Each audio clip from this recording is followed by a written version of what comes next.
Es un placer saludarlos y también saber que hay un conjunto de maestros, padres de familia, y también escuché las voces de algunos niños. Me parece interesante de que se promueva este tipo de encuentros con la intención de acercarnos, ya que estamos muchos aislados, no de unos días, sino meses de repente, que no tenemos el contacto directo con las personas. Sin embargo, gracias a la tecnología podemos acercarnos y esta es una de las oportunidades que vamos a tener para poder conversar un poco con ustedes en relación a la temática que se nos ha planteado trabajar con ustedes. Así que le voy a pedir, por favor, me permitan compartir la pantalla. Eh,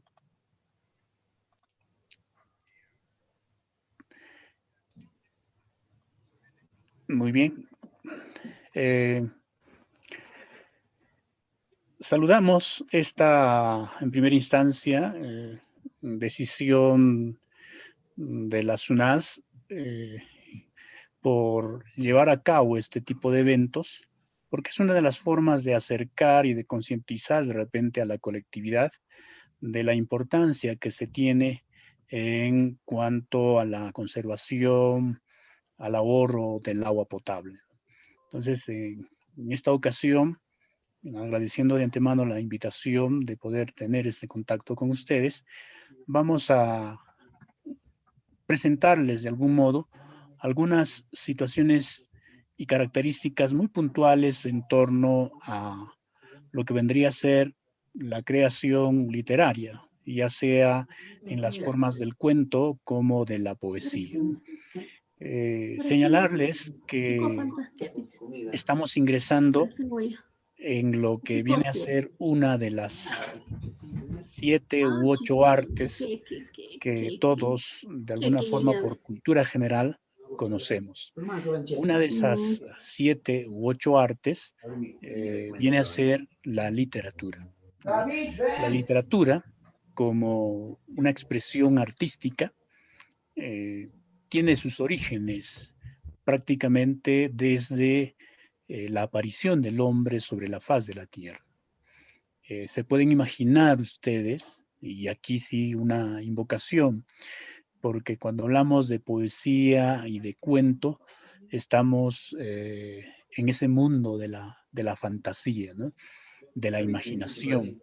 Entonces, imaginen ustedes a los primeros hombres en una cueva a la luz de una hoguera, eh, muy de noche seguramente, guarecidos, escondidos de las fieras, y también los niños, ¿no?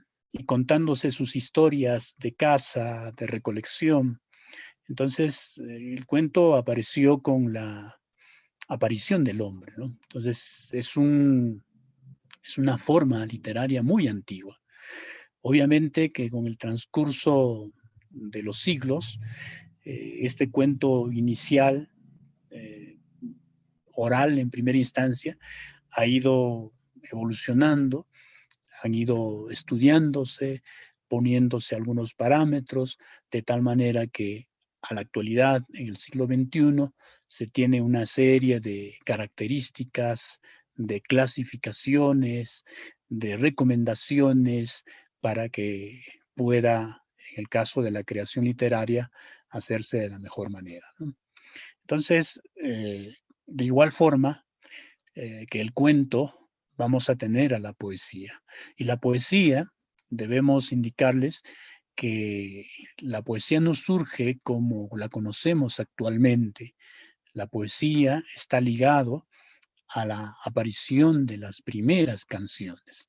Es decir, el origen de la poesía son las canciones que antaño se entonaban y que eran trasladados, si vale el término, de un lugar a otro, ¿no? Ahí están los rapsodas, los aedos, que iban cantando historias, ¿no es cierto?, acompañados de un laúd, de una especie de lira, ¿no?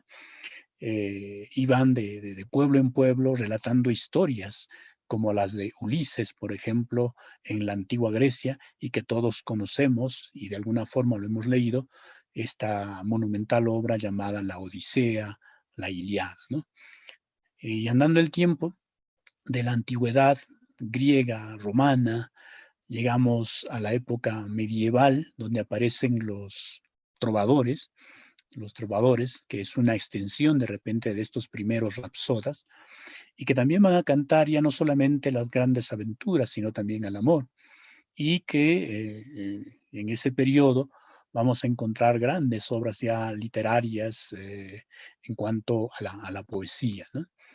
Y así iremos viendo la evolución de la poesía, lo mismo que del relato, que ya no solamente serán cuentos, sino serán fábulas, serán novelas o cuentos modernos, y que en el pleno siglo XXI, si quisiéramos hacer un recorrido, como lo estoy haciendo brevemente, tenemos cualquier cantidad de información y que está a nuestro alcance y que podemos verlo seguramente en la red.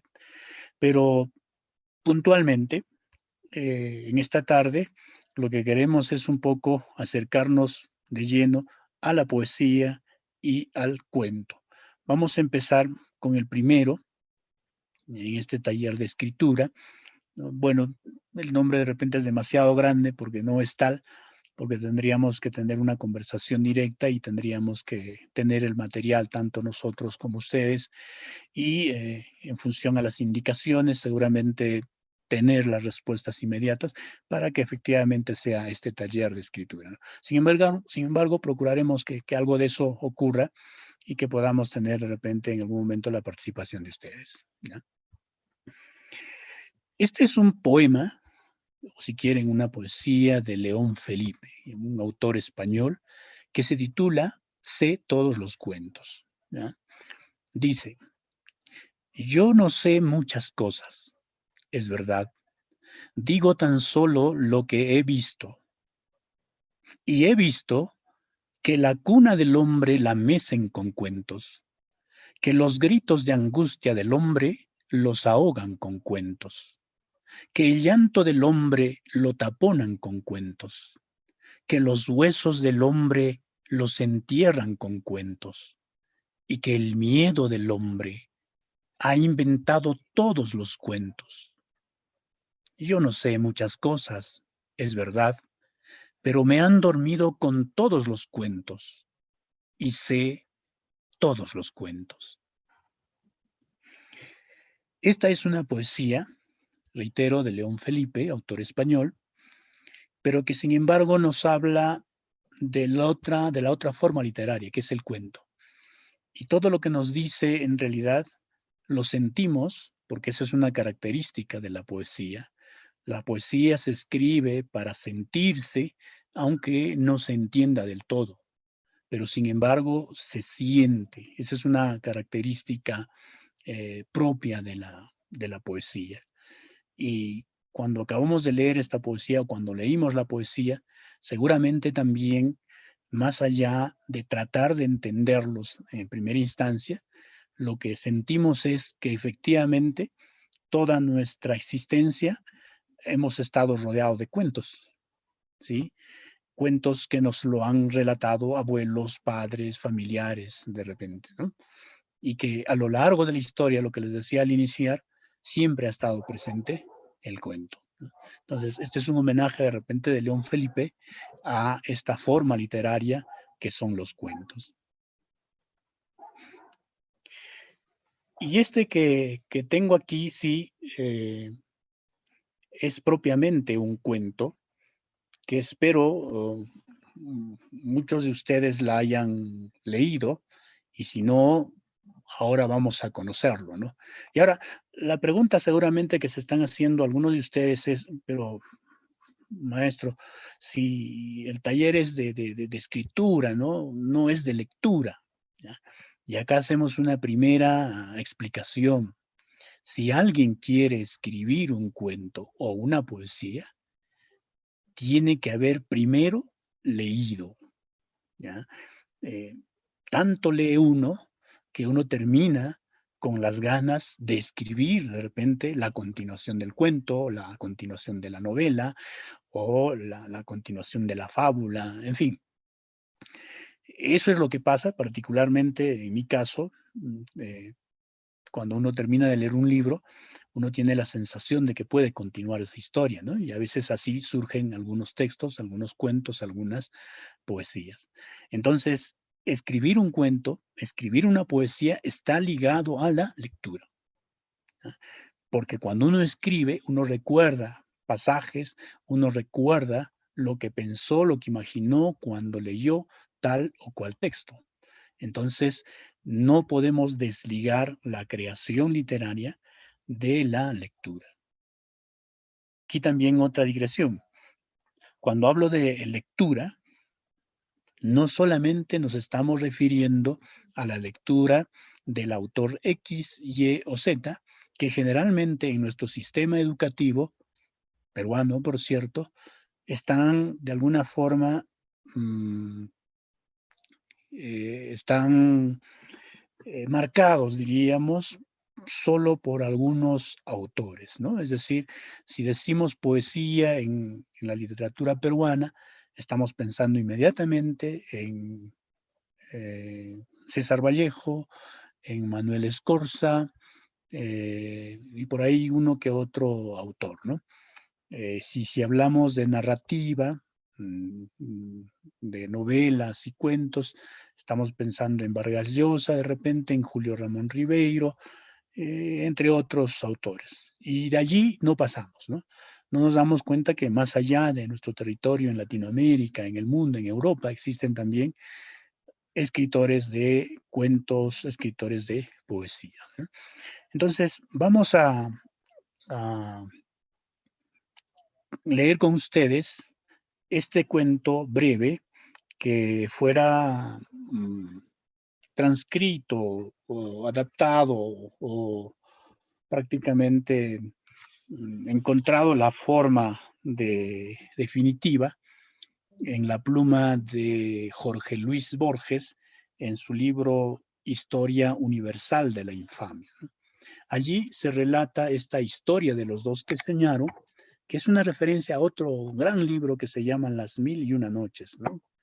Entonces, allí nos cuentan lo siguiente, ¿no? Y yo estoy seguro, porque lo he visto en la red como una lectura para niños. Yo no sé si lo entenderán bien, pero me parece interesante. Pues bien, leamos. Historia de los dos que soñaron. Cuentan los hombres dignos de fe, pero solo Alá es omnisciente y poderoso y misericordioso y no duerme, que hubo en el Cairo un hombre poseedor de riquezas, pero tan magnánimo y liberal que todas las perdió, menos la casa de su padre, y que se vio forzado a trabajar para ganarse el pan. Trabajó tanto que el sueño lo rindió una noche debajo de una higuera de su jardín, y vio en el sueño un hombre empapado que se sacó de la boca una moneda de oro y le dijo: tu fortuna está en Persia, en Isfahán. Vete a buscarla.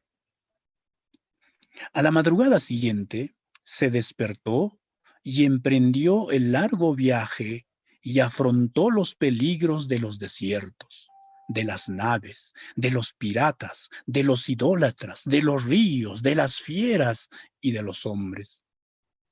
Llegó al fin a Isfahán, pero en el recinto de esa ciudad lo sorprendió la noche y se tendió a dormir en el patio de una mezquita.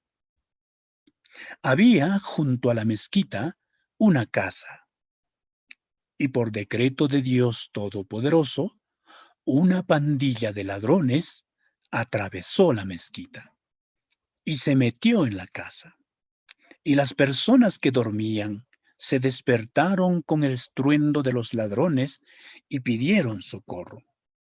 Los vecinos también gritaron, hasta que el capitán de los serenos de aquel distrito acudió con sus hombres y los bandoleros huyeron por la azotea. El capitán hizo registrar la mezquita y en ella dieron con el hombre de El Cairo y le menudearon tales azotes con varas de bambú que estuvo cerca de la muerte. A los 2 días recobró el sentido en la cárcel. El capitán lo mandó buscar y le dijo: ¿quién eres y cuál es tu patria? El otro declaró: soy de la ciudad famosa de El Cairo y mi nombre es Mohamed el Magrebí. El capitán le preguntó: ¿qué te trajo a Persia? El otro optó por la verdad y le dijo: un hombre me ordenó en un sueño que viniera a Isfahán porque ahí estaba mi fortuna.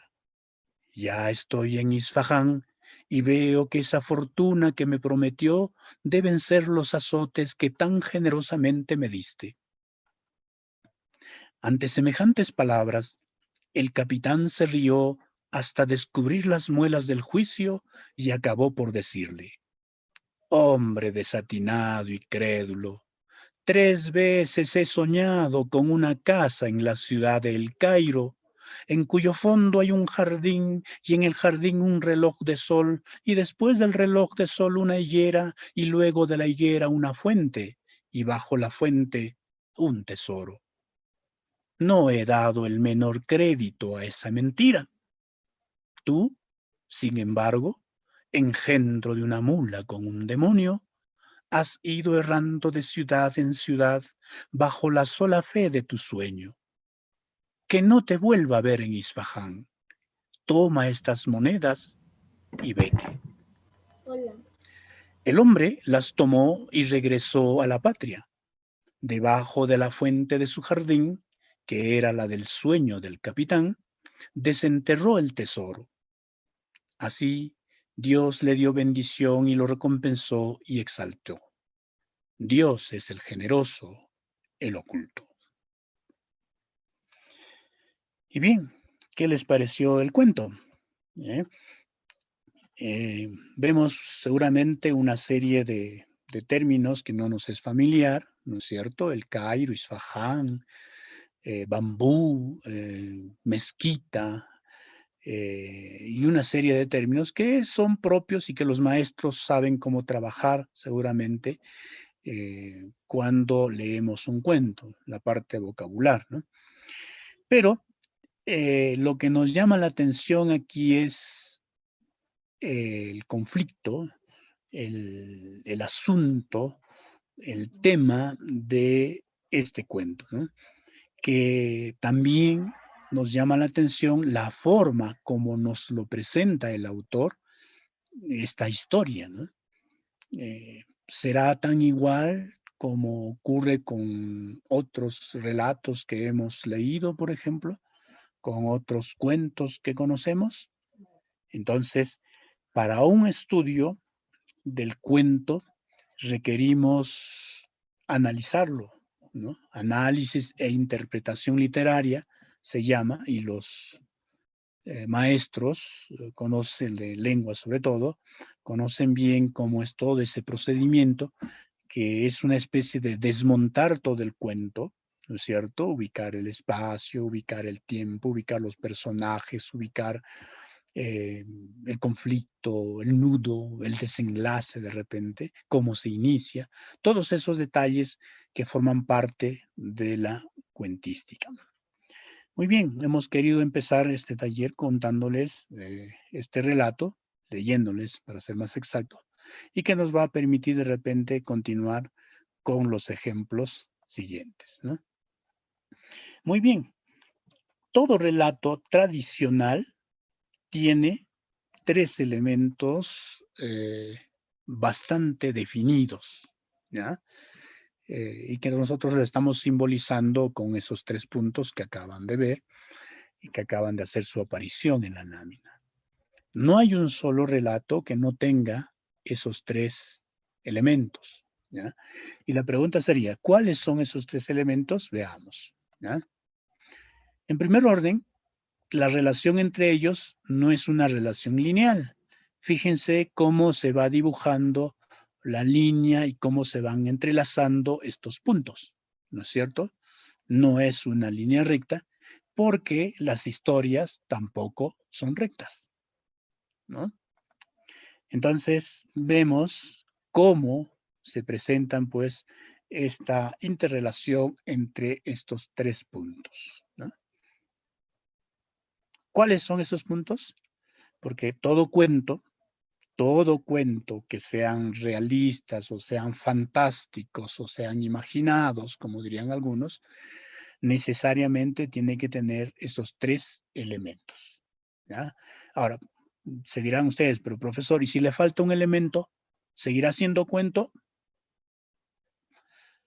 Puede ser que le falte un elemento, puede considerarse un cuento, pero no tendrá la efectividad que sí lo tiene cuando tenemos estos tres elementos. ¿Cuáles son esos elementos? Veamos. El primero, que es el comienzo, o ustedes dirían que es la exposición, de repente, es el planteamiento, ¿no? Todo relato empieza de alguna forma exponiendo, presentando quiénes son los personajes, cuál es el lugar, dónde van a ocurrir los hechos, etcétera, ¿no? Ese es el comienzo, ¿no? ¿Sí? Pero luego no se queda solamente en el comienzo, sino si tenemos personajes, tenemos un lugar, un tiempo, entonces, ¿qué hacen esos personajes en ese lugar, en ese tiempo? Entonces lo conocemos como desarrollo. Entonces tenemos un comienzo, luego tenemos un desarrollo, ¿no? Y si ya tenemos un comienzo, un desarrollo, vamos a tener un final, ¿no es cierto? Un comienzo, un desarrollo y un final, ¿ya? Eh, En el desarrollo vamos a tener un punto máximo, un punto que llama la atención y ese viene a ser el nudo, el conflicto. Algunos llaman el clímax del cuento, ¿ya? El cuento, que viene a ser ese relato corto, breve, como el que acabamos de ver, la historia de los dos que soñaron, de Jorge Luis Borges, ¿es breve? Sí es breve, ¿no? Es corto el relato. Entonces, en ese relato que acabamos de leer, vamos a encontrar que tenemos un comienzo, ¿sí? Cuando nos habla del personaje, dónde vive, qué hizo, etcétera, ¿no? Luego va presentándose el desarrollo, ¿no? ¿Qué tiene que hacer después de haber soñado? ¿A dónde va? ¿A dónde llega? ¿Con quiénes se encuentra? Etcétera, ¿no?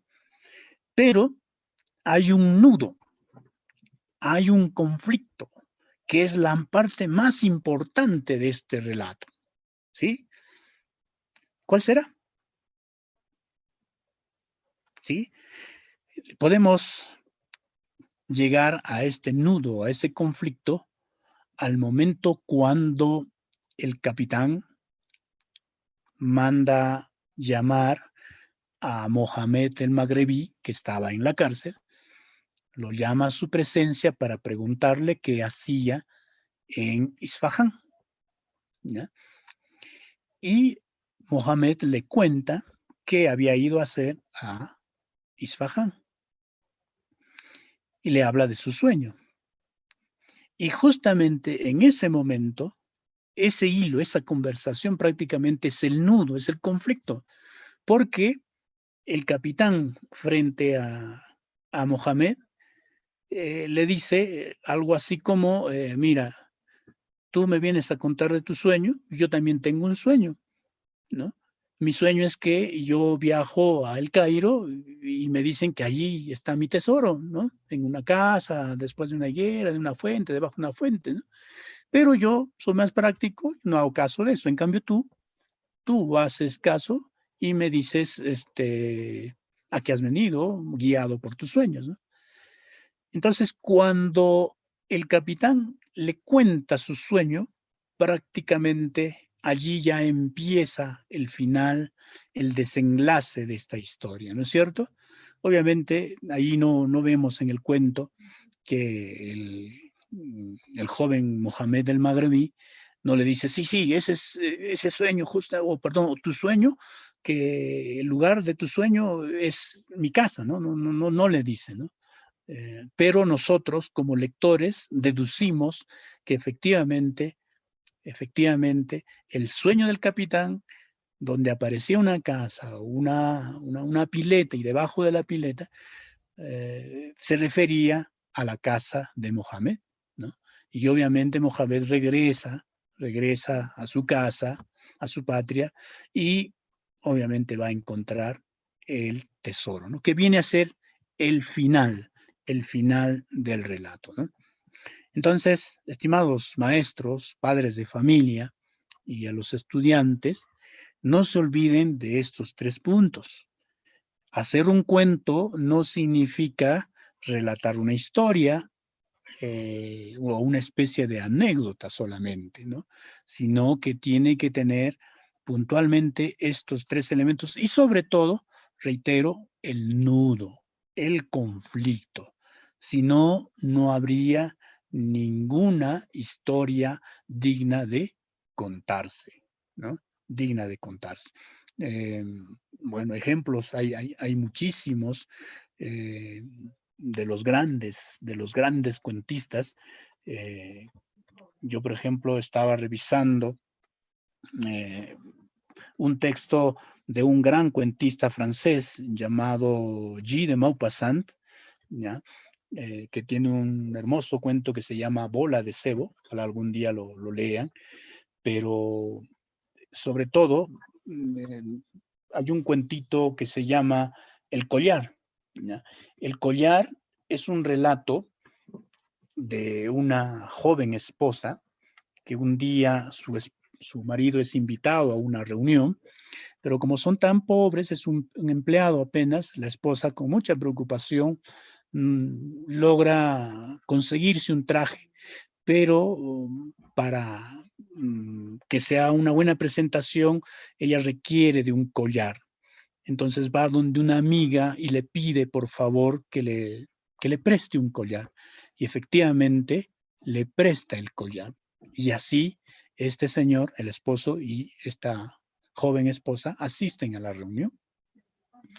Asisten a la reunión, disfrutan de la reunión, pero con tan mala suerte que luego de asistir a la reunión, extravían, pierden el collar, ¿no? El collar, esta pareja de jóvenes esposos, consideran ahora cómo devolvérselos, cómo decirles que lo han perdido o no le dicen.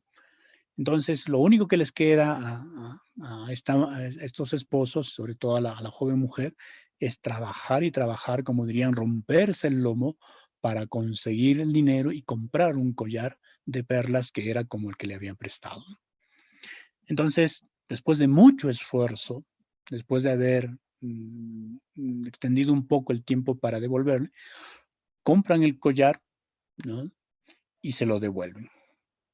Y cuando lo recibe, la persona que lo prestó, muy sorprendida por la forma, porque era un collar nuevecito de perlas, reluciente, eh, deja entrever que no se hubieran preocupado porque en realidad el collar era solamente de imitación y no eran perlas verdaderas. Y la que estaban devolviendo sí eran perlas verdaderas, ¿no? Entonces es el cuento El collar de Guy de Maupassant, por ejemplo, que nos presenta, miren, una historia, no es simplemente una fiesta donde van dos personas y puestos con un collar, ¿no? Y el collar, el nudo, el conflicto es pues que esta pareja no entiende, no sabe que era un collar de fantasía, era una imitación y que ellos, por el contrario, tuvieron que trabajar mucho para comprar uno verdadero, ¿no? Entonces, hay una serie de relatos donde ustedes van a poder hallar historias, ¿no? yo recomiendo que lean los cuentos de Julio Ramón Ribeiro, ¿no? Que es uno de nuestros más grandes cuentistas en el Perú, ¿sí? La palabra del mudo, que es un texto muy, muy, muy importante. La edición que tengo de 6 barral son 2 tomos, un promedio de 200 cuentos, y van a encontrar de la forma como se presenta, ¿no? Entonces, este esquema, esta trilogía, este trípode, siempre debe estar presente en la narración. Ahora, el comienzo tendría que ser intrigante, se recomienda eso, ¿no? Intrigante. El desarrollo debe ser creciente, ¿ya? Es decir, cada vez que leemos, cada párrafo que vayamos construyendo tendría que ser más interesante, más interesante. Así como cuando las mamás ven las novelas y las hemos escuchado decir, cada vez está más interesante. No, este capítulo va a estar más interesante todavía que el primero, ¿no? Entonces se trata de eso. Es decir, el desarrollo de nuestro cuento debe ser creciente, ¿no? ¿Para qué? Para que al final sea sorprendente, ¿no? Sea sorprendente. Como por ejemplo el relato que acabo de señalarles, que estamos frente a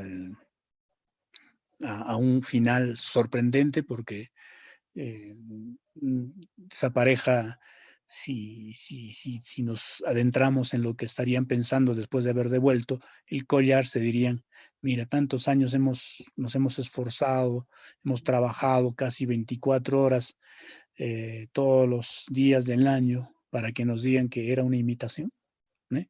Es un final realmente sorprendente, ¿no? Todo, todo cuento, todo cuento siempre debe tener personajes y estos personajes se mueven en un tiempo y en un espacio determinado, ¿ya?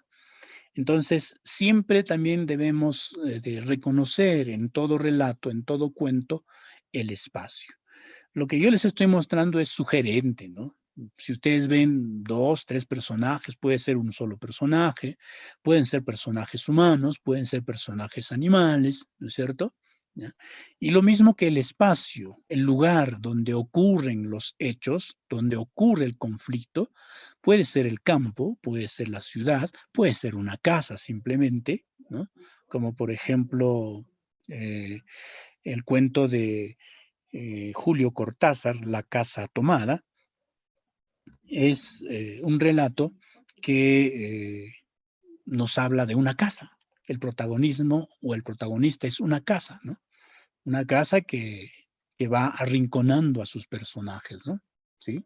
Entonces, todo relato tiene que plantearse, si quieren ustedes, en un lugar, en un espacio, en un tiempo determinado, que algunos pueden ubicarlo en el tiempo presente, ¿no es cierto? Es decir, estaríamos hablando del 2020, el tiempo de la pandemia, etcétera, etcétera, o el siglo XXI, dirían algunos, o también pueden situar la historia, el relato, en el siglo XIX, a inicios del siglo XX, o en el siglo XVIII, o en la época primitiva, en fin.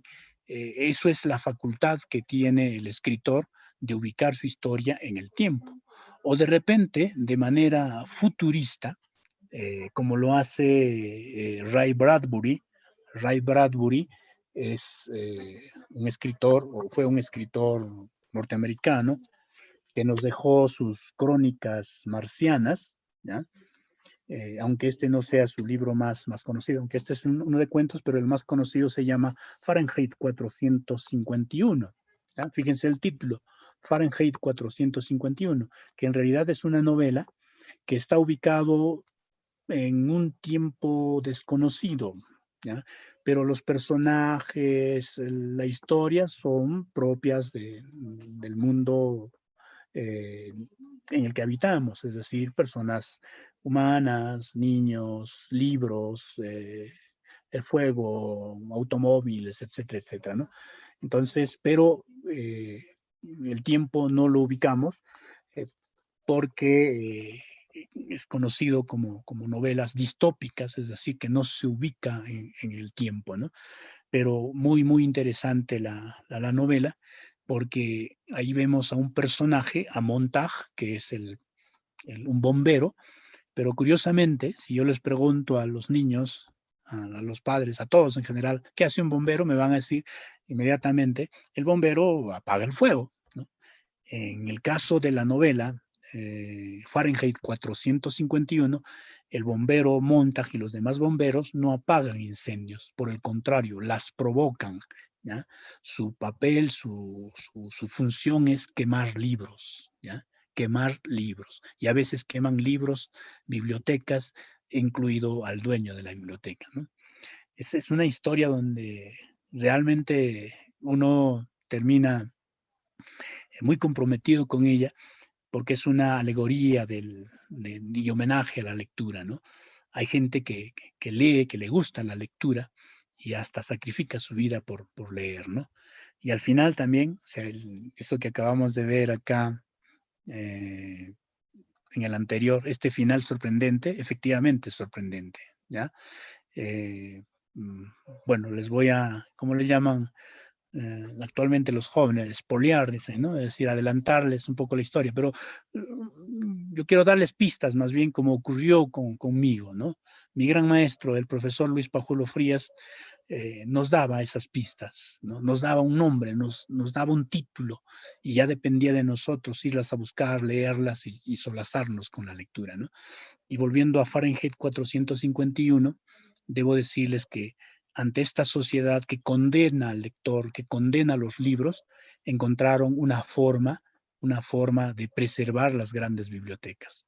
Entonces son sociedades que viven al margen de la ciudad, es decir, en los extramuros de la ciudad, pero cada personaje es el encargado de memorizar todo un libro, ¿no? Entonces ahí vamos a encontrar una persona a quien llaman el Quijote. ¿Por qué? Porque esa persona sabe y tiene todo de memoria el Quijote de la Mancha. Otra persona van a encontrar el retrato de Dorian Gray, de Oscar Wilde de repente, ¿no? El Ulises de James Joyce, Homero y la Odisea, la Iliada, y así, personajes, cada uno de ellos habiendo memorizado, y es la única forma de no tener el libro materialmente, ¿no? Entonces, volviendo a este esquema, podríamos decirles, estimados padres de familia, maestros y alumnos, que la historia que van a escribir o que están escribiendo o que han escrito, tienen que ubicarlo en un espacio, en un tiempo, y los personajes serán los encargados de presentarnos la trama, ¿no?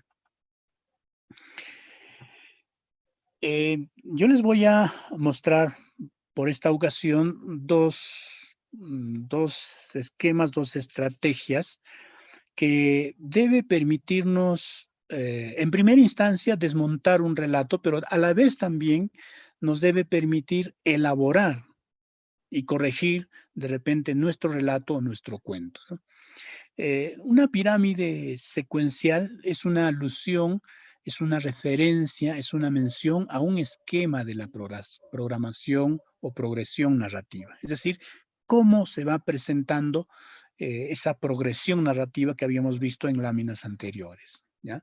Donde, como ustedes ven, hay un punto de partida que es el inicio, luego hay un nudo o conflicto y finalmente un desenlace, ¿no? Entonces, para elaborar esta pirámide, ¿ya? Que repito, es la consecuencia de una lectura, lo primero que tendríamos que hacer es leer el texto narrativo y allí identificamos los hechos más importantes. ¿Ya? Luego realizamos una lista de esos hechos. Enumeramos los hechos en el orden que aparecen. Luego distinguimos el hecho que refleja el conflicto principal del relato y lo ubicamos en la parte superior de la pirámide.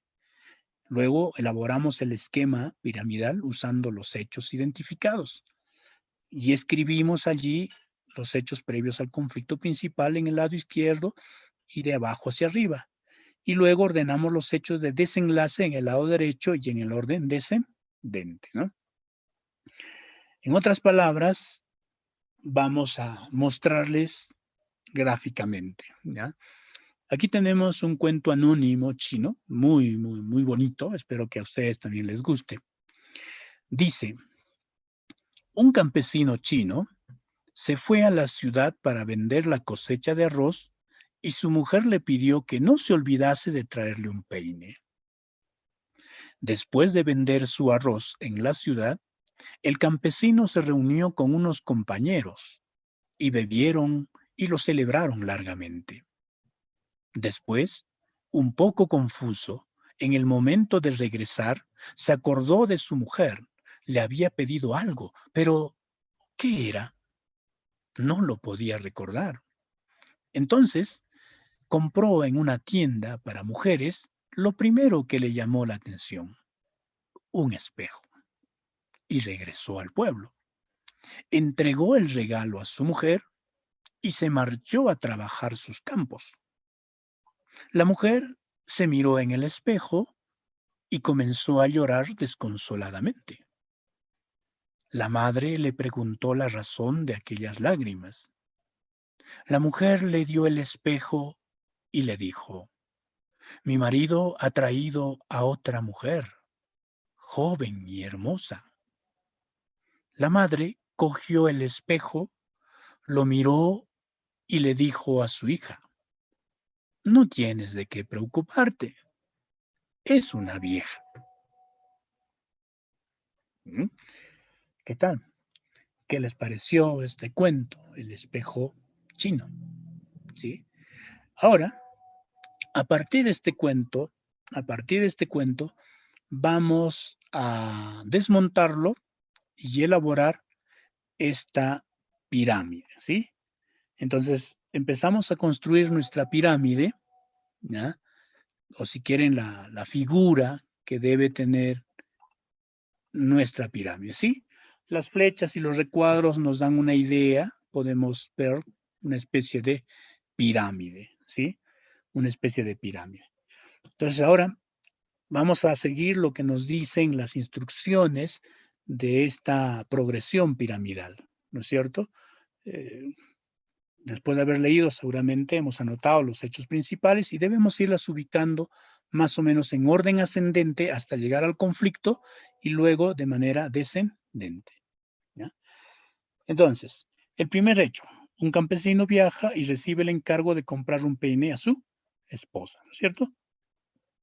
Luego, la mujer recibe el espejo como regalo, ¿ya? Y el nudo, el conflicto, el clímax, o sea, lo que sale de la normalidad, lo que llama la atención, es que la mujer se mira en el espejo y llora desconsoladamente, ¿no? La pregunta seguro de nuestros niños es que, ¿qué, ¿cómo puede llorar alguien que se mira en el espejo, ¿no?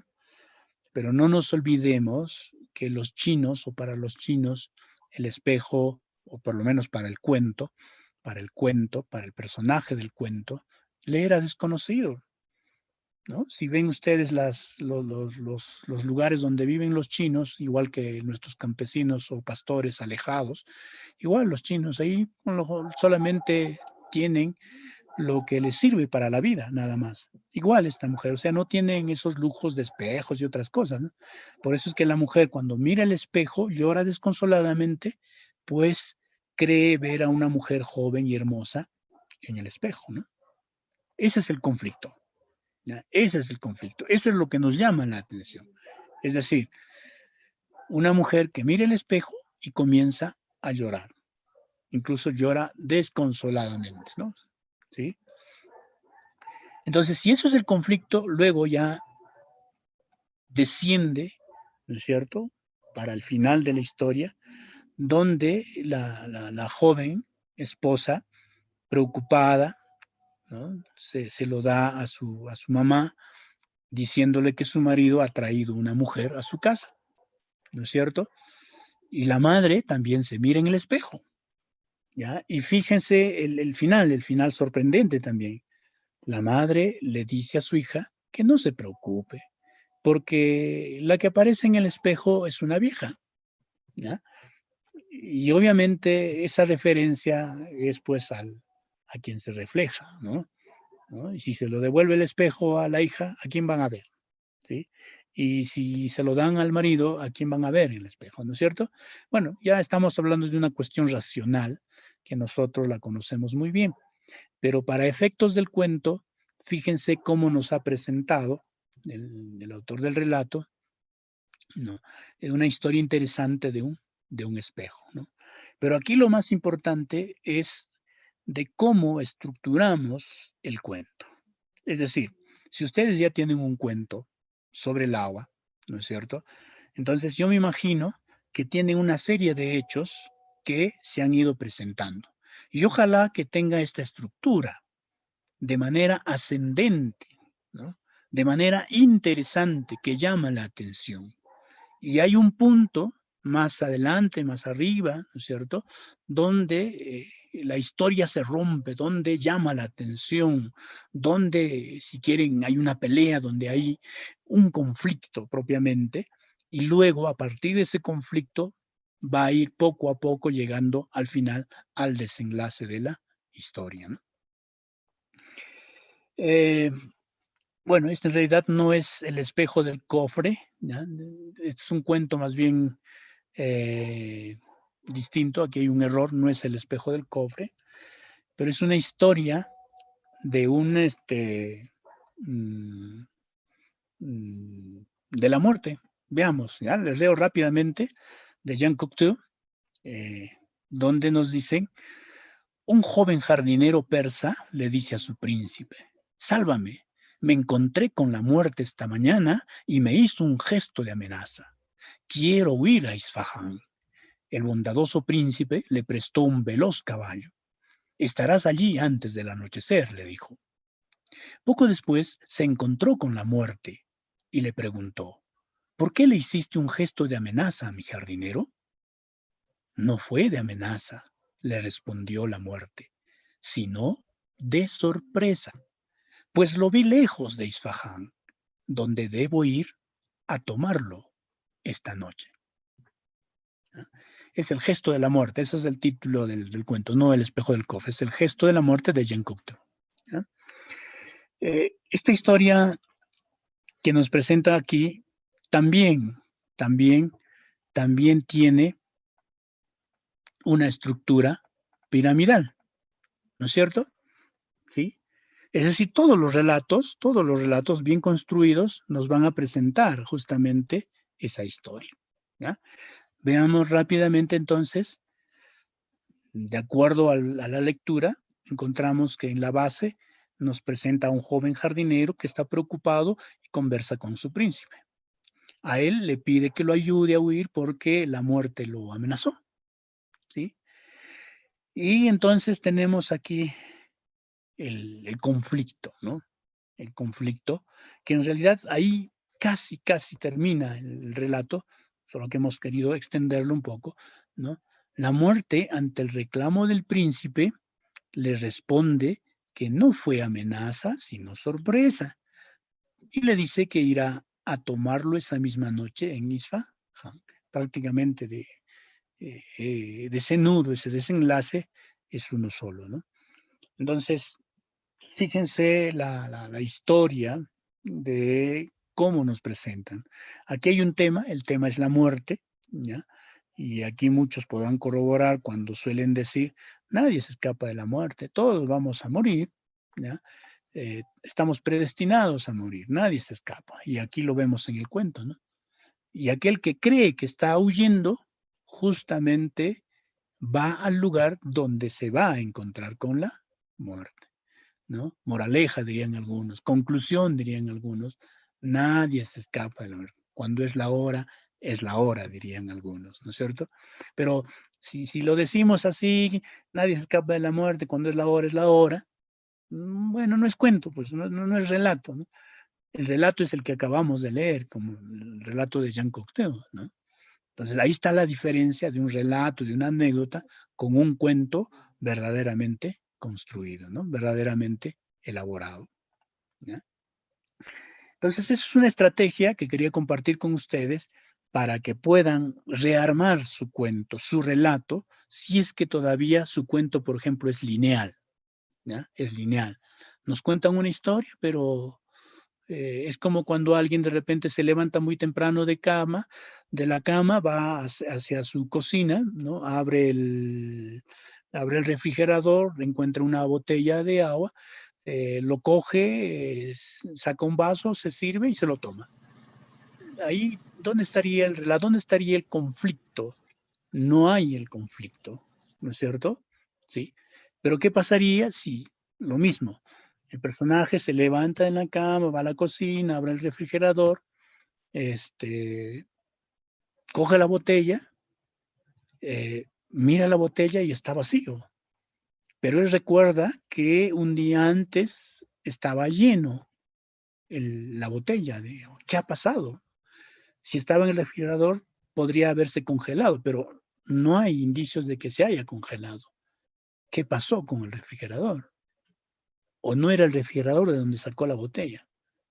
Podría ser, ¿no? Entonces, fíjense, allí sí ya la historia no es una simple anécdota, sino ya se presta para hacer un cuento propiamente, de acuerdo a la imaginación que tenga el estudiante, en este caso, que está concursando, ¿no? Otro hecho importante que a veces no manejamos bien son los personajes, ¿ya? Los personajes. Entonces, es necesario también entender bien a los personajes, ¿no? Se cuenta, no sé si es la de Alejandro Dumas, un autor francés, eh, autor de El Conde de Montecristo, de Nuestra Señora de París, etcétera, etcétera, que él tenía muñequitos que le servía para poder organizar a sus personajes, ¿no? Y que un buen día, por ejemplo, entró llorando donde su esposa y le pregunta por qué llora, y la respuesta era que acababa de matar a uno de sus personajes, ¿no? Muy bien, entonces debemos elaborar un cuadro de personajes, ¿no? ¿Ya? De personajes. Pero como se habrán dado cuenta, estamos presentándoles ejemplos y obviamente estamos en la lectura, desmontamos la lectura, analizamos, lo separamos en partes y luego lo volvemos a armar, ¿no es cierto? Entonces, aquí hay un relato que luego vamos a desarmarlo. ¿Para qué? Para trabajar lo de los personajes, ¿ya? Así que rápidamente les leo el ejemplo. Doña Casiana era una mujer muy laboriosa que vivía en las alturas de Puno. Había quedado viuda y trabajaba todos los días yendo a las casas de las señoras de la ciudad para limpiar, cocinar, lavar la ropa y cuidar a los niños. Ella salía muy temprano. A eso de las 8 de la noche, en la oscuridad de su humilde casita, sus hijos la esperaban para tomar la sopa y partir el pancito que llevaba mamá. Una mañana, como todos los días, Casiana llegó a casa de la señora emperatriz, una dama distinguida del pueblo. Tocó la puerta y fue grande su sorpresa al ver que la familia y la policía estaban esperándola.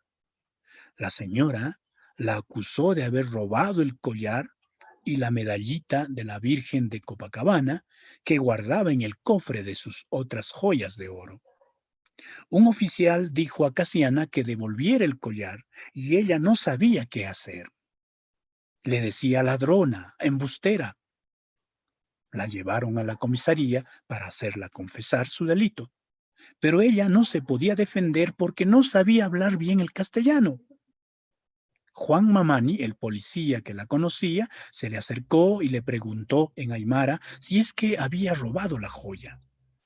Ella lo negó todo, y mientras la señora emperatriz gritaba, apareció el niño Carlitos que venía corriendo con la cadenita en la mano. Abrazó a Casiana y le dijo que había encontrado el collar en el baño de su mamá. La señora, avergonzada, pidió perdón a Casiana.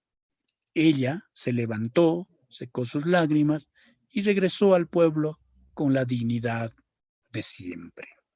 Muy bien, es la historia. Y si quisiéramos aplicarle la pirámide, también podríamos hacerlo, ¿no es cierto? Podríamos encontrar el inicio, podríamos encontrar el nudo en esta historia y el desenlace, ¿no? El final. ¿no? El final, que también resulta sorprendente, porque mientras se desarrolla la historia, no sabemos qué ha pasado, ¿no? Porque no se habla de un ladrón, de nada, ¿no? El final nos sorprende cuando aparece el niño, el hijo de la señora, indicando que encontró, ¿dónde? Ni siquiera en el cuarto de la empleada o de la señora Casiana, sino en el cuarto de la misma señora, ¿ya? Entonces, en el baño, para ser más exactos, ¿no? De la señora. Entonces, nos sorprende también ese final. Entonces, encontramos esa trilogía, esos tres elementos, la presentación, el nudo, ¿no? El nudo, que vendría a ser la acusación, de repente, la acusación de ladrona de la señora, de la dueña de la casa, a la empleada, ¿no? Pero eso ya lo vimos, sino que ahora esta historia nos va a servir para ver sobre los personajes, ¿no? Entonces, fíjense este cuadro que nos va a ayudar a eh, ubicar a nuestros personajes, ¿no? Entonces tenemos personajes, los maestros saben, hay personajes principales, secundarios y terciarios o circunstanciales también, u otros, como quieran llamarlo, ¿no? Entonces, estos principales obviamente tienen sus respectivos nombres, secundarios igual, los otros también. Cada personaje tiene sus características. Y aquí hay algo muy importante para no perder de vista, la relación con los otros personajes, ¿no es cierto? Porque ninguno hace su vida por sí solo, sino que siempre está interactuando con los demás personajes, ¿ya? Entonces, aquí están los personajes de la historia. Los principales, la señora Casiana, ¿ya? Y doña Emperatriz.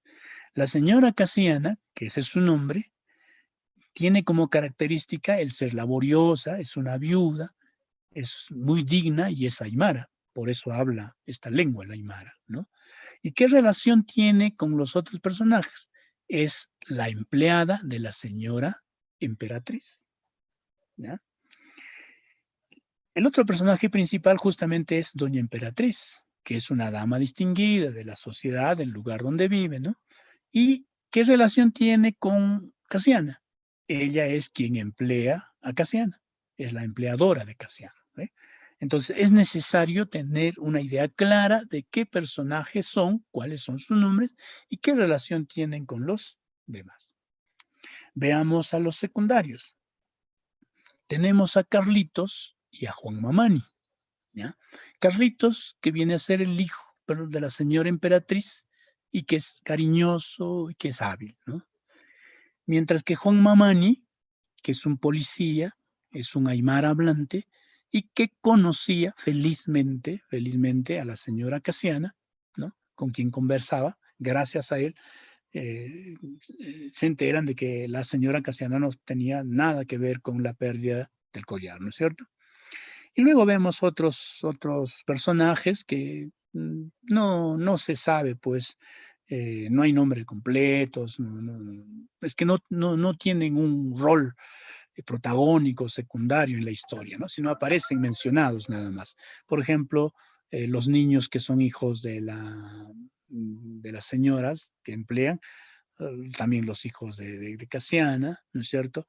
El oficial de la policía, que obviamente de manera abusiva llevan a la señora, ¿no es cierto? Y el policía, pues, es una autoridad, ¿eh? Bueno, entonces, fíjense ustedes, este esquema de personajes nos permite identificar a nuestros personajes en nuestro cuento. Y sobre todo, como decía hace un momento, la relación que debe existir entre ellos. O puede no haber ninguna relación, pero sabemos qué hacen, cómo son, ¿no es cierto? Entonces, mi historia que yo estoy trabajando o la he trabajado, no vaya a ser, no vaya a ser que mi personaje principal que tiene un nombre, al final, no se sabe, al final de la historia, aparece sin nombre, ¿no? Aparece como cualquier otro personaje. Para eso es necesario identificarlo, ¿no? Si es un personaje principal, su presencia está desde un inicio hasta el final, ¿no?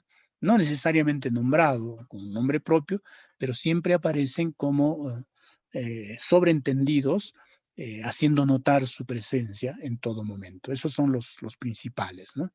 Los secundarios secundan, están en un segundo orden, siguiendo de repente a lo que hacen los personajes principales, ¿no? Y otros, repito, son aquellos personajes que apenas o solo se les menciona, ¿no? Entonces, estimados maestros, jóvenes, niños, padres de familia, eh, les he querido compartir con ustedes estas dos estrategias que los puede ayudar a mejorar sus relatos en cuanto a cuento se refiere, ¿ya? Una recomendación de lo que deben ser los lectores del siglo XXI, ¿no? Así rápidamente, repito una vez más, para poder escribir bien, tenemos que leer, ¿ya? Tenemos que leer. Y si leemos, vamos a escribir bien también. Entonces, para leer, debemos leer en todas las modalidades, todo tipo de soporte. Si puedo leer yo libros en computadora, puedo leer en mi tableta, en mi celular, puedo leer en un texto impreso, en fin, infografías, todos los soportes que puedan haber, ¿no? Los ebooks, por ejemplo. Ser capaz de leer todo tipo de textos y documentos. O sea, no solamente voy a leer cuentos, tengo que también leer textos literarios, científicos, revistas de divulgación, de historia, por ejemplo, etcétera, etcétera, ¿no? Ser capaz de situarse en los objetos de la lectura, ¿no? En el texto, es decir, reconocer lo que estamos leyendo y dentro de lo que estamos leyendo se llama paratexto, son lo que hemos visto en los gráficos que yo estoy empleando, recuadros, flechas, colores, son los paratextos que nos ayudan a comprender mejor la lectura. Y lo intertextual tiene que ver el diálogo, entre comillas, que hace un cuento con otro cuento, ¿ya? Por ejemplo, y lo hemos visto ahora, ¿no? El cuento de los dos que soñaron tendrá alguna relación con el gesto de la muerte de Jean Cocteau. ¿Hay una relación entre ambos? Sí. En el primer cuento, los dos que soñaron, el personaje, ¿qué hace desde su casa para que llegue a Persia, a Isfahán?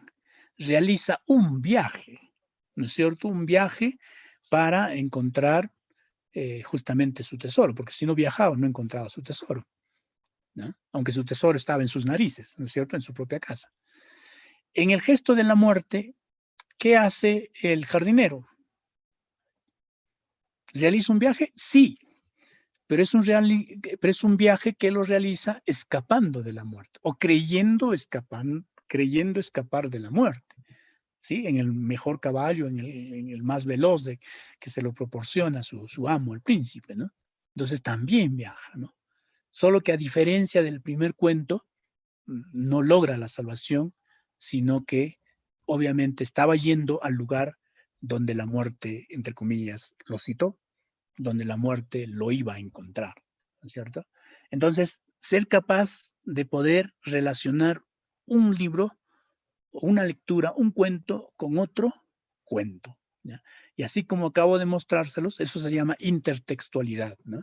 Donde un texto dialoga con otro texto, ¿no? Ser capaz de orientarse en los lugares de la lectura, biblioteca, aula, etcétera, etcétera. Ser capaz de reconocerse en su propia práctica de lector, es decir, las competencias. No todos leemos bien, ¿ya? Si no leemos bien, no vamos a escribir bien, ¿ya? Hay que conseguir el hábito lector. Ojalá pudiéramos tener encuentros así como este y leer todos una lectura y cómo leer, ¿no? Ya eso será motivo de otros talleres, ¿no? Ser capaz de comparar sus propios comportamientos con las de otros lectores, ¿no? ¿Cómo hacemos? ¿Cómo es el hábito lector? Ser capaz de relacionar la lectura con los demás aspectos del dominio de la lengua, es decir, con hablar, escribir y poder utilizar lo escrito en un proyecto de comunicación. Y eso es lo que están haciendo ustedes, los estudiantes, ¿no? Es decir, después de leer, después de recibir información, después de investigar, que todo eso tiene que ver con la lectura, con el hablar, con conversar con sus padres, con sus maestros, ahora van a escribir, si es que no lo han hecho ya, van a corregir, ¿no?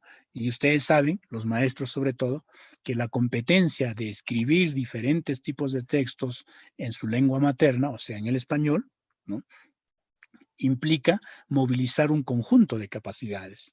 Por ejemplo, saber a qué público se dirige, saber escribir utilizando conectores, es decir, utilizando la ortografía, eh, guardando que las ideas del primer párrafo tengan relación con las del segundo y que no se repitan, etcétera, etcétera, que son capacidades de esta competencia de la escritura, ¿no?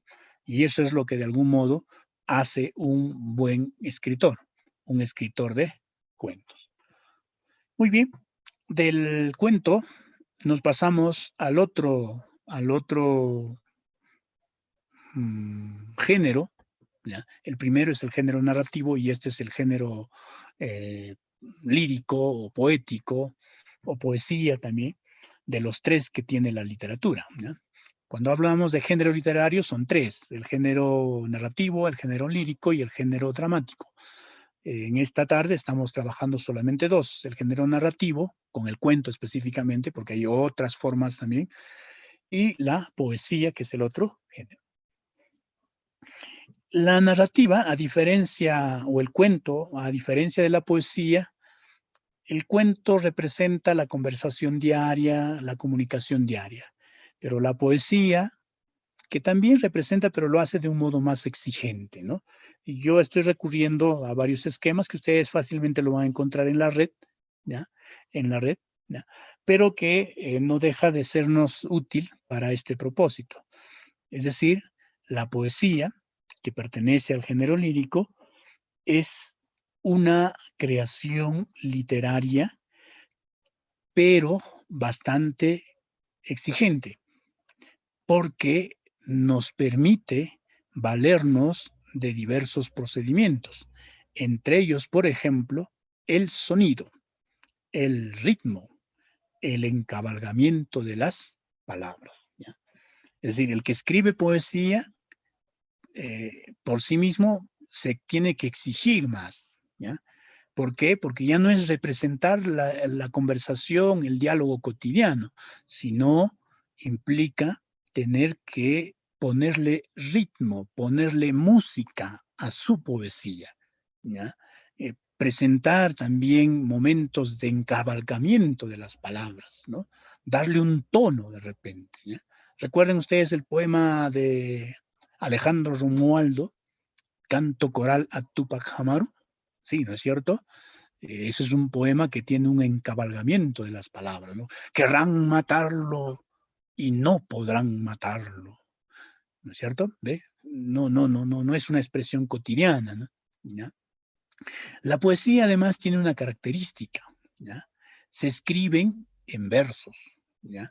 Los versos son esas líneas, que luego vamos a verlo más adelante en ejemplos, son líneas que tienen un número determinado de sílabas métricas, ¿ya? Miren, o sea, yo no puedo escribir de corrido, sino tengo que contar las sílabas de tal manera que me resulte un mismo número por cada verso. Y una agrupación de versos me va a dar una estrofa, ¿ya? ¿Sí? Por ejemplo, una estrofa puede ser de 2 versos, o de 3 versos, o de 4 versos, o de 5 versos, ¿no? Y también en la poesía encontramos la rima. ¿Qué cosa es la rima? La rima es la igualdad de sonidos de la última palabra del verso, ¿no? La última palabra del sílaba, de la última palabra del verso, debe sonar igual a la siguiente o a la siguiente, ¿no? ¿Ya? Entonces, cuando coinciden se llaman consonantes y cuando no coinciden se llaman asonantes, ¿no? Entonces, en la poesía también tiene una clasificación, lo mismo que en la narrativa, ¿no? En la narrativa solamente nosotros hemos visto cuento, no hemos visto fábula, no hemos visto novela, no hemos visto prosa poética, etcétera, etcétera. Solamente hemos visto cuento. De igual forma, en la poesía vamos a encontrar coplas, ¿no? Yo recuerdo una copla que ustedes también seguro, mírelo bien por entero, señor gobernador, que allá va el recogedor y aquí queda el carnicero, ¿no? ¿Se acuerdan? Es una copla atribuida a los primeros españoles que llegaron al Perú, ¿no? A América, ¿sí? Pues señor gobernador, míralo bien por entero, que allá va el recogedor y aquí queda el carnicero, ¿sí? Y así como esas coplas hay muchas otras coplas, ¿no? También otra forma de la poesía son los romances, ¿no? O los sonetos, ¿no? Este último, los sonetos, es una construcción sumamente difícil.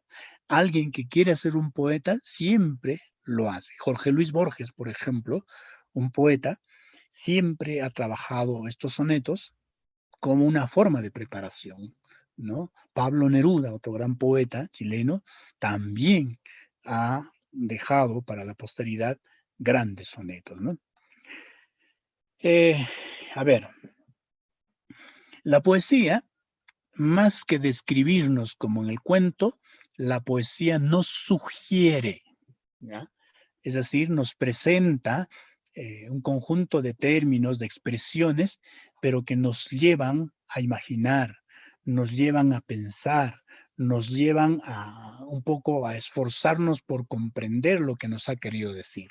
Eso es realmente una poesía, ¿ya? No de repente, yo discrepo mucho de aquellos que, bueno, yo he estado en distintos concursos literarios de adultos, de niños, de estudiantes, y algunos escriben, entre comillas, su poesía y la declaman, ¿no?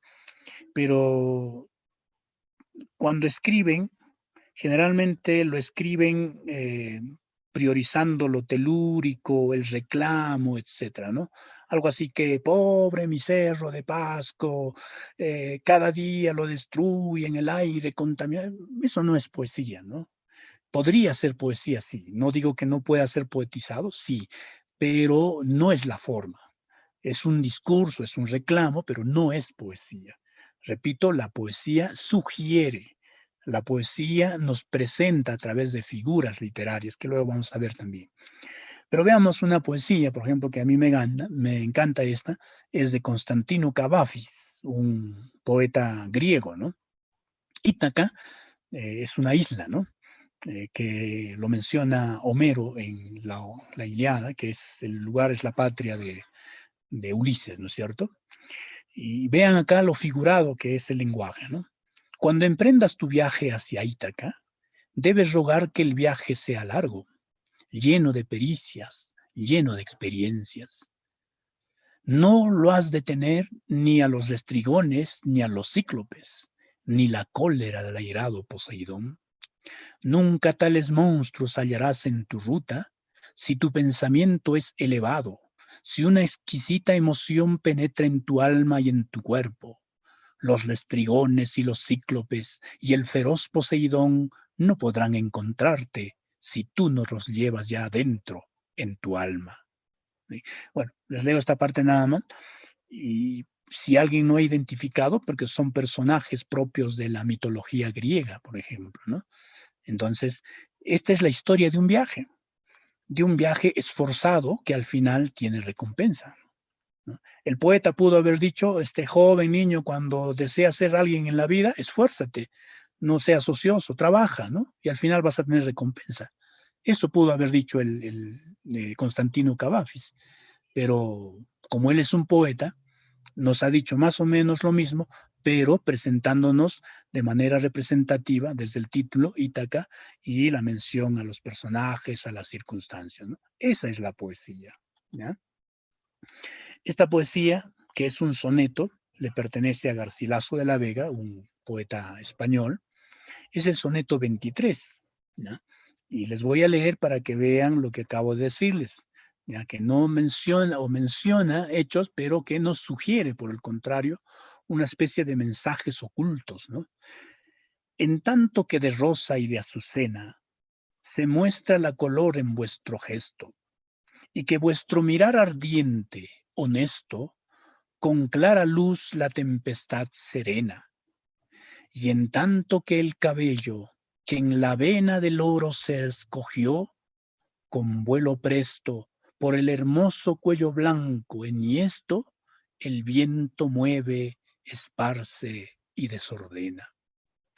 Coged de vuestra alegre primavera el dulce fruto, antes que el tiempo airado cubra de nieve la hermosa cumbre. Marchitará la rosa el viento helado, todo lo mudará, la edad ligera por no hacer mudanza en su costumbre. La tercera estrofa me encanta porque es una alegoría de la vida, ¿no? Nuestros niños, nuestros adolescentes están no en la estación de la primavera, sino es una representación de lo que significa la juventud, ¿no? En la juventud uno es alegre, tiene todo, tiene a sus padres, tiene todo, tiene toda la fortaleza, pero la pregunta es, ¿siempre somos jóvenes fisiológicamente? No. Más tarde aparecerán los primeros copos o hebras de nieve, ¿no es cierto?, que cubrirán la hermosa cumbre. Es decir, aparecerán nuestras primeras canas y nos estaremos volviendo viejos. Fíjense de cómo Garcilaso de la Vega nos presenta una poesía sobre la historia del hombre, en realidad las edades del hombre, ¿no? Y no quiero dejar pasar esta circunstancia, un poema mucho más cercano nosotros, ¿no? Me refiero a Cerro de Pasco, ¿ya? De cómo empezó la minería aquí en Pasco, ¿no? Por historia sabemos, ¿no?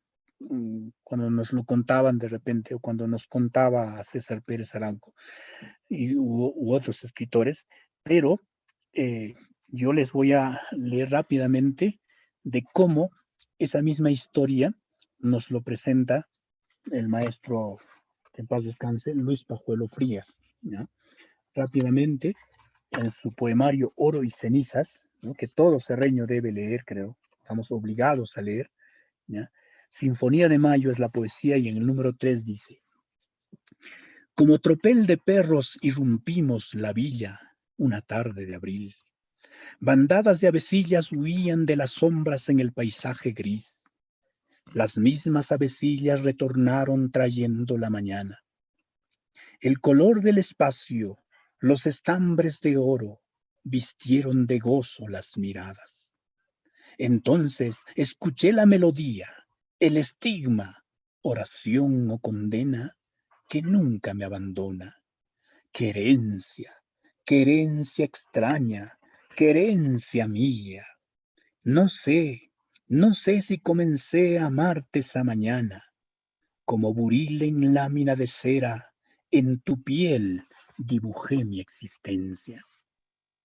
Dormidas las nostalgias, perseguimos la veta, paloma con las alas quebradas, mansa a flor de piel.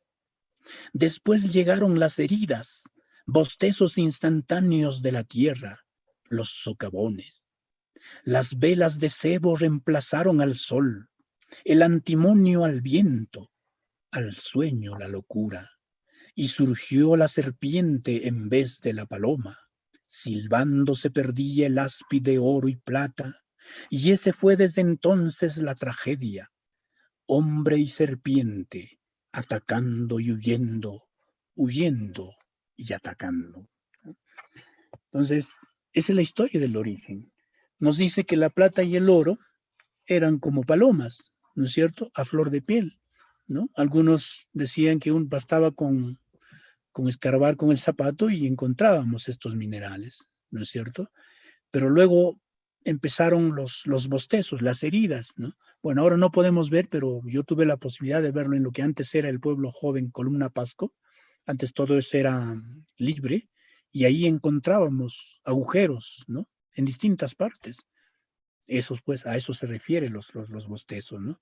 Luego nos dice que se reemplazó al sol por las velas, obvio, ¿no? Y cuando ya se empezaron a cavar los túneles, ya allí no entraba el sol, sino tenía que tenerse velas para poder alumbrarse, ¿no? Y allí como serpientes, ¿no? Atacando y huyendo, es decir, el hombre extrayendo el mineral y huyendo de la muerte, porque las minas, que son representados por el mundo del Jucupacha, por el mundo de abajo, con la mitología andina, las serpientes, ¿no? Los amarus. Pues bien, eso ya es otro tema, pero fíjense la poesía que se nos presenta, ¿no?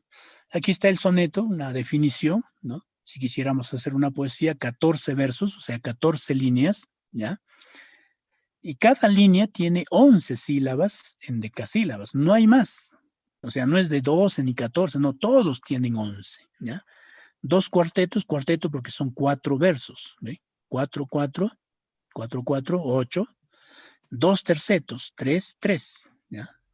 8 más 3, ¿no? 11 más 3, 14, ¿ve? 3 versos.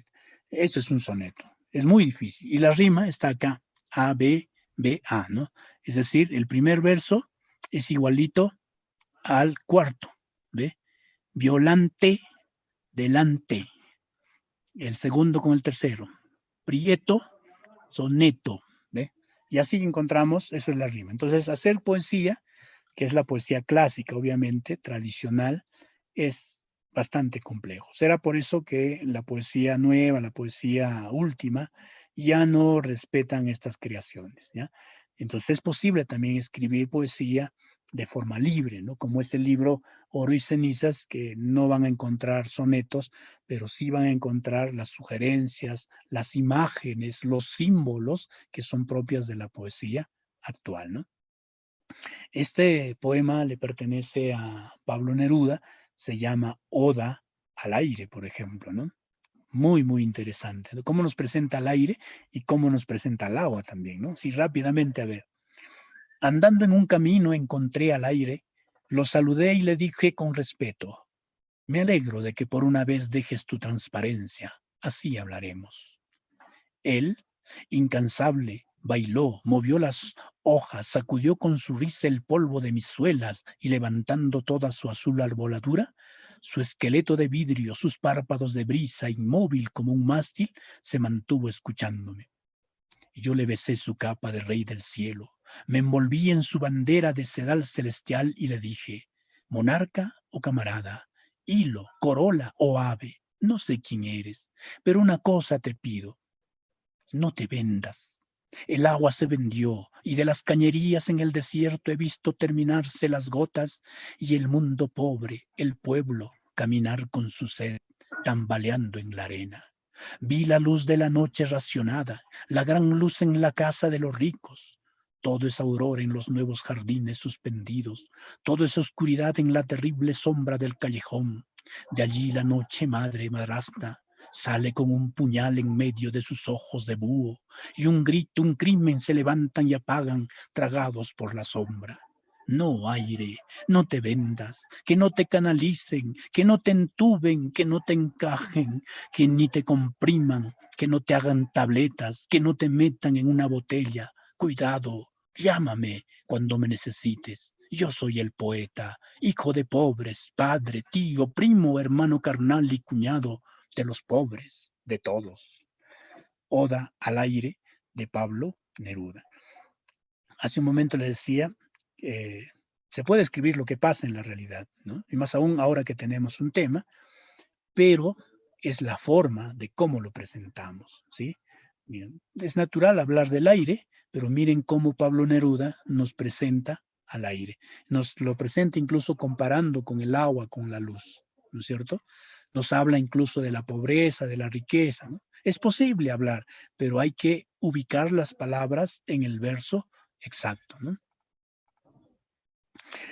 Bueno, ya casi terminando, quiero referirme a propiamente al concurso, cuando debo señalar lo siguiente. Cuando uno participa en un concurso, lo primero que tiene que hacer es leer bien las bases, ¿ya? O sea, no es que hay un concurso, ya, yo escribo un cuento y lo envío, ¿no? Pero vamos a suponer, mi cuento tiene 3 páginas y las bases dice 2000 palabras. En las 3 páginas de repente he encontrado que hay 2500. Entonces, ¿qué hacen en un concurso?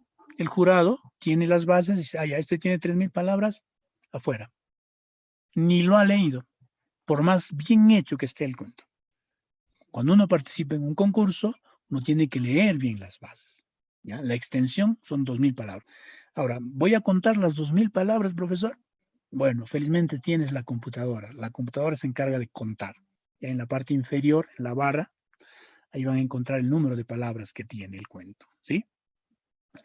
Debe ser inédito, que no ha sido publicado, es decir, que no es una copia del otro cuento, ¿no? Yo puedo leer un cuento, me puede inspirar, me puede sugerir, pero no es el mismo cuento, yo no puedo copiar, porque si no también lo identifican rápidamente y sale del concurso, ¿ya? Entonces, eso es en cuanto al cuento, rápidamente. En cuanto a poesía, es libre, pueden presentar varios poemas, de igual forma debe ser inédito, ¿no? ¿Ya? Ahora, el jurado que los va a calificar va a mirar primero la originalidad, la creatividad, la expresión del verdadero sentido del tema, ¿eh? Entonces significa, mire, que el cuento que ustedes están escribiendo, que han escrito, tiene que tener eso, tiene que tener originalidad, tiene que tener creatividad, ¿ya? Yo estaba buscando en mi biblioteca una historia muy singular, de repente ustedes la han visto, la han leído, es un texto ilustrativo, la historia de una gotita de agua, ¿ya? Una gotita de agua que nace cerca de la cordillera y cómo la gota de agua va viajando de un riachuelo a un río, del río a otro más grande y hasta que llega al mar, ¿no? Fíjense, es original la presentación del tema del agua, pero fíjense cómo se presenta a través de personalizar a una gotita de agua, ¿no? ¿No? ¿Cómo le vas pensando eso, ¿no?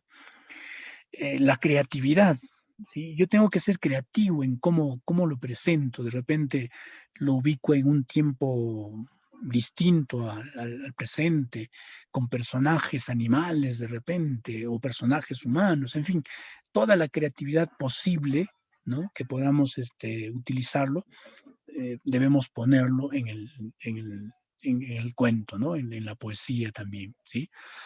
Y el otro asunto también importante es el tema, ¿no? Y en cuanto a los temas, los organizadores del concurso han considerado todas estas características. Es decir, mi cuento puede hablar sobre la conservación de las fuentes de agua, ¿sí? La valoración del servicio del agua potable, la valoración del servicio del alcantarillado, el buen uso y reuso del agua potable, la importancia de cerrar la brecha en saneamiento, el vínculo estratégico entre el agua segura y la salud, las carencias que ponen en riesgo la vida, ¿no? Eh, Ustedes habrán leído la carta escrita en el 2070, ¿no es cierto? ¿Quién no ha leído eso, no? Cuando en el 2070 las guerras son por el agua y donde todos utilizan ropa descartable porque no hay agua, ¿no? Apenas un vasito de agua en el día, ¿no? Antes se bebían 8, antes se utilizaba para bañarse, para limpiar el carro, etcétera, etcétera. Ya no hay agua en el 2070, ¿no? ¿Sí?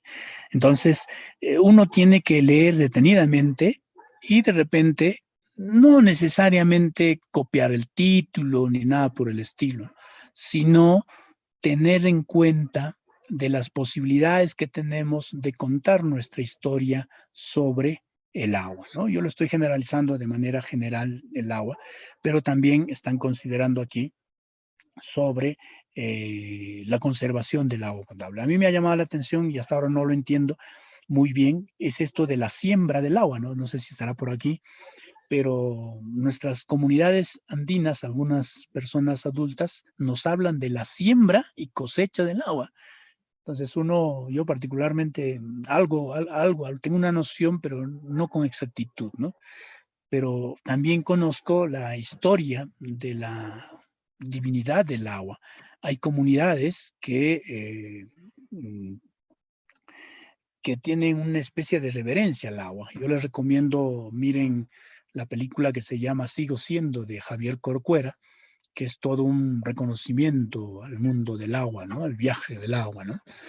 Y sobre el agua, pues se han escrito cantidad de historias, ¿no? Bueno, esto nos ayuda un poco a entender la, la poesía, ¿ya? Son las figuras literarias, ¿ve? Las figuras literarias que podrían estar dentro de la poesía, ¿no? Metáforas, símiles, alegorías, metonimias, sinegno, que sinestesia, etcétera, etcétera. Entonces, esto es de la poesía clásica, ¿no? Pero que también se sigue utilizando, ¿no? Aquí está lo que decía Joan Manuel Serrat, un cantautor, un poeta español, nos canta El hombre y el agua, ¿no? Y esta es una poesía de coplas a la muerte de su padre, ¿no? Donde hace una comparación de la vida con el agua, ¿no? Rápidamente, nuestras vidas son los ríos, agua, ¿no es cierto?, que van a dar en la mar, que es el morir, ¿sí? Claro, cuando uno llega al mar, uno no puede decir, no, este es el agua de Pucayacu, ¿no? O este es el agua del Mantar, no, no, no. Ahí uno solo, el agua, morir, desaparecen. Allí van los señoríos derechos hacia acabar y consumir, allí los ríos caudales, allí los otros medianos y los más chicos, y llegados son iguales los que viven por sus manos y los ricos, ¿sí? Entonces, también si nuestra vida son los ríos, algunos seremos ríos apenas imperceptibles o riachuelitos, ¿no? Pero debemos ser ríos caudalosos, debemos ser ríos que dan vida, ¿no? Como dice Javier Heró en su poema o su poemario El río, ¿no es cierto? Eh, Javier Heró, un poeta peruano que murió muy joven, él escribe un poema que se llama El río, ¿no? Y dice lo siguiente: yo soy un río, voy bajando por las piedras anchas, voy bajando por las rocas duras, por el sendero dibujado por el viento. Hay árboles a mi alrededor, sombreados por la lluvia. Yo soy un río, bajo cada vez más furiosamente, más violentamente bajo cada vez que un puente se refleja en sus arcos. Yo soy un río, un río cristalino en la mañana. A veces soy tierno y bondadoso. Me deslizo suavemente por los valles fértiles, etcétera, etcétera. Entonces, sobre la temática del agua, de las formas, existen muchos ya antecedentes. No es que vamos a inventar, sino es cuestión de repasarlos de repente, releerlos, ¿no?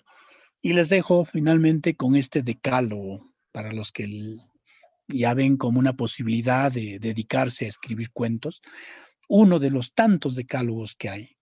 Este se llama el Decálogo del Perfecto Cuentista, que fue escrito por Horacio Quiroga, un gran cuentista también. ¿Quién no ha leído La abeja haragana o Juan Darien o La tortuga gigante? Son cuentos escritos por Horacio Quiroga, ¿no? En su libro Cuentos de la Selva. Y aquí son recomendaciones que nos dan para escribir cuentos. Muy bien, estimados maestros, padres de familia y estudiantes que nos han acompañado esta tarde, espero haber contribuido en aclarar algunas dudas que tenían en relación a la elaboración de un cuento, a la elaboración de una poesía. Este es un trabajo arduo, ¿ya? No vayan a pensar, como antes se tenía la idea, de que para ser escritor o poeta tenías que tener una inspiración. La inspiración te llegaba y solamente eran algunos los elegidos. Andando el tiempo, ese pensamiento ha ido cambiando. Y lo dicen los buenos escritores también. Una obra literaria, una obra de arte, es producto de un 99% de esfuerzo, de transpiración y apenas 1% de inspiración, ¿ya? Entonces podemos tener la idea, podemos tener la imagen de mi cuento, de mi poesía. Ahora necesito ese 99% de esfuerzo. Corregir, escribir, corregir, escribir, corregir. Esa es la forma de llevar a cabo nuestro proyecto, nuestra participación en este concurso. Nuevamente, gracias, y si hubiera de repente alguna pregunta, podemos absolverlas. Gracias.